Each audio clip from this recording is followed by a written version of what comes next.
మాతృ కళాశాల రుణం తీర్చుకున్న పూర్వ విద్యార్థి.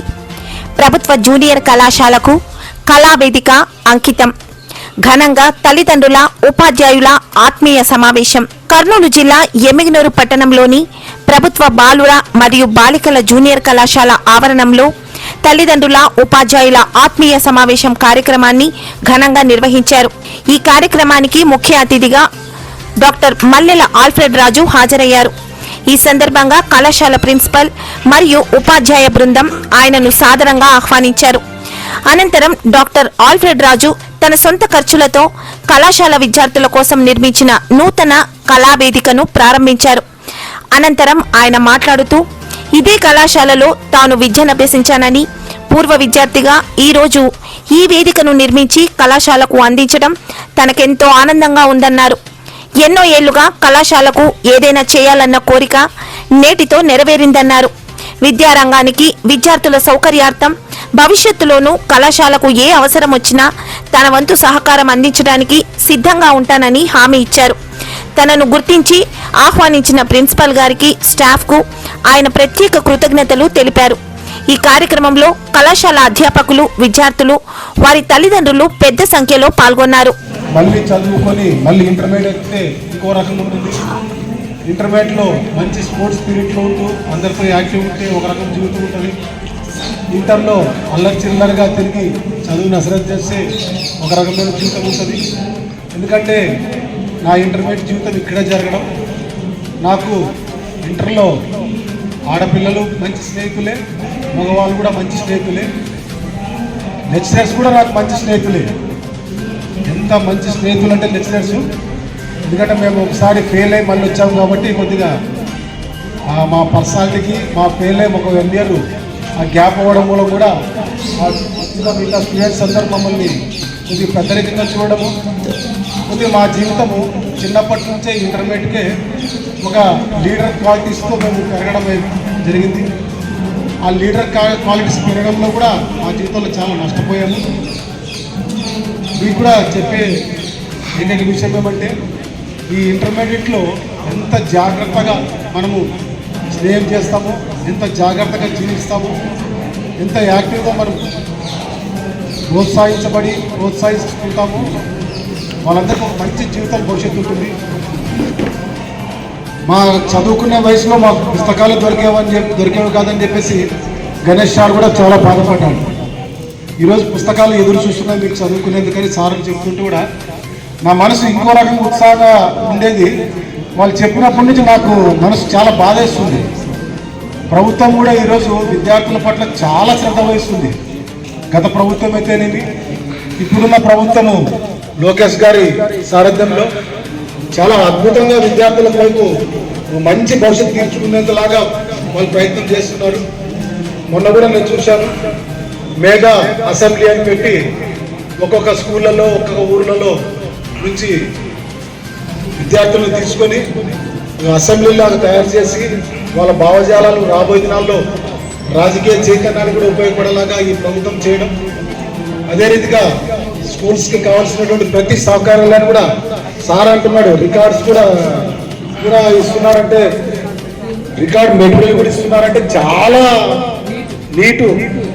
మనం సపరేట్ మళ్ళీ నీట్ కోసమని ఈ కొన్ని కాలేజీలు ఉన్నాయి, డబ్బుకు అప్పుడు డబ్బు తప్ప వేరేది లేని కాలేజీలో చదువుకోవాలంటే 3.5 లక్షలు, 4.5 లక్షలు, 5 లక్షలు ఖర్చు పెట్టుకొని ఆ నీట్ పాస్ కావాలి. లాంగ్ టర్మ్ కోచింగ్ అంట, ఏమైనా కోళ్ల ఫారంలో కోళ్లు పెట్టినట్లు పెట్టి చదివించే ఇటువంటి కాలేజీల మధ్యలో ఈరోజు ప్రభుత్వం కూడా నీట్కు ఉపయోగపడేలాంటి బుక్స్ కూడా మీ దగ్గరికి తెస్తున్నా అంటే మీరు ఇంకా సక్సెస్ కాలేకపోతున్నారంటే అది మీ దురదృష్టం. అది కాకుండా ఈరోజు విద్యార్థులు తక్కువ ఉన్నారంటే దానికి లెక్చరర్ ఎక్కడ తప్పేం కనపట్లేదు, కానీ మీదే తప్పు. మీతో పాటు మీతో తిరిగే స్నేహితులు రాకపోతున్నారంటే అది మీ తప్పు అయితే తప్ప గురువులది మాత్రం కాదు. నా జీవితంలో నేను 1వ తరగతి నుంచి పరిచయం చేసుకున్న ఫ్రెండ్ ఈ రోజు వరకు ఎవరు తప్పిపోలే. వాడు ఈ విదేశాల్లో ఉన్నా ఒకవేళ మరణిస్తే తప్ప ఇప్పటికీ అలాంటి స్నేహంతో ఉన్నాను. ఇప్పటికీ అలాంటి స్నేహంతో జీవిస్తున్నందుకే నాకు ఒక ఉన్నతమైన జీవితం నాకు ఏర్పాటు చేసుకోగలిగాను. ఈ విషయం కూడా ఈరోజు వెతకండి.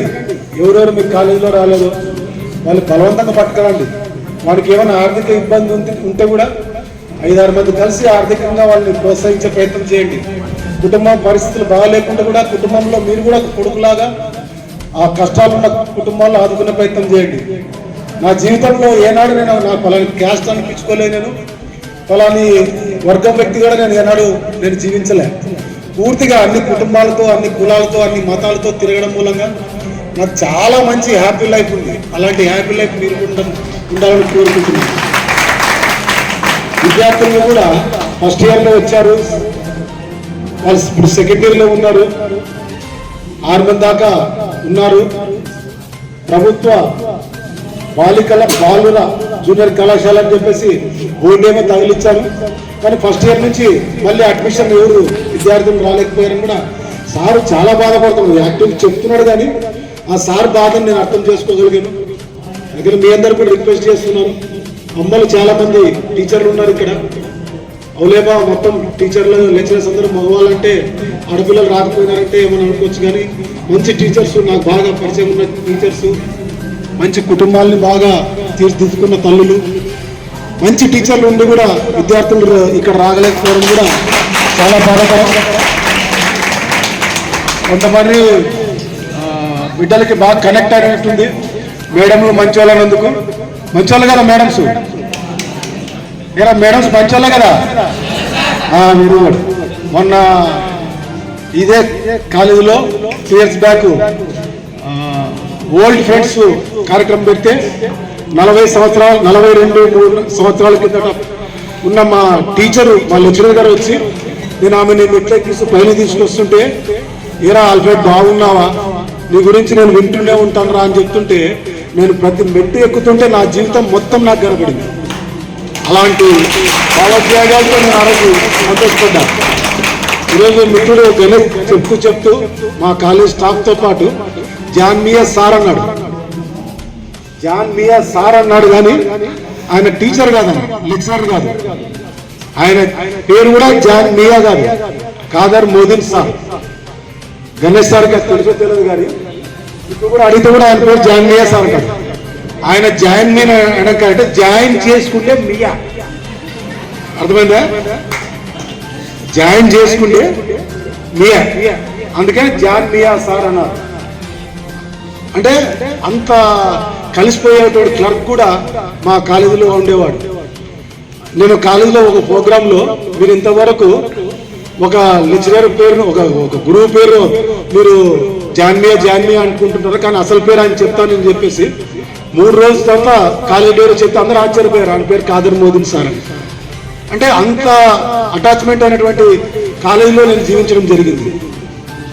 గణేష్ సార్ చెప్పినట్లు మా జీవితాలు కూడా పేరుకి పెద్ద ఉద్యోగస్తుల కుటుంబంలో ఉన్నా కానీ ఆర్థిక ఇబ్బందులు ఉండేది. మేము కూడా ఆ రోజు ఎంఆర్ఓ దగ్గర పోయి ఆ ఫీజును తగ్గించేందుకు కూడా మేము కూడా క్యూలో నిలబడాల్సిన పరిస్థితి ఉండేది. ఈరోజు అటువంటి ఆర్థిక ఇబ్బందులు లేవు, బాగా చదువుకోవచ్చు, బాగా ఉన్నతమైన జీవితాలు కూడా పొందొచ్చు. ఆ కాలంలో మాకున్న పరిస్థితుల్లో ఈ సెల్ ఫోన్లు లేకపోవడం కూడా మాకు ఒక అదృష్టాన్ని తెచ్చింది.